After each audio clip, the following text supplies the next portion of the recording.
مچیتا امروز اگر جمع کنیم از همه آسیای مرکزی در مجموع تاجیکستان 2 برابر زیاد است. بس مسلمانی ما را هیچ کس نمیگیرد.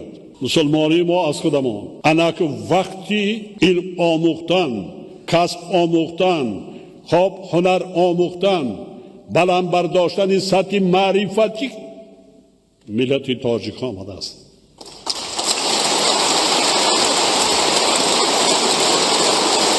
بکرافات دولت ترقی نمی کند. ما رو بیاریم بین دولت هایی که در دنیا ترقی کرده و پیشرفته هستند از ریاضی علمی تکنولوژی، اما در کجا قرار داریم؟ 90% بازار ما امروز تمام زندگی ما از خارجه است. ما در آسیای دیگرها آب ریخته ایستادیم، بایگری ما بیرون رفته ایستاده است. کجا میره به این ایدئال؟ کی رفته است؟ نشان تکنی. کووید 19 را 5-6 دولتی پیشرفته اختراع نمیکرد واکسن را برای تبابت، چی میشد در دنیا؟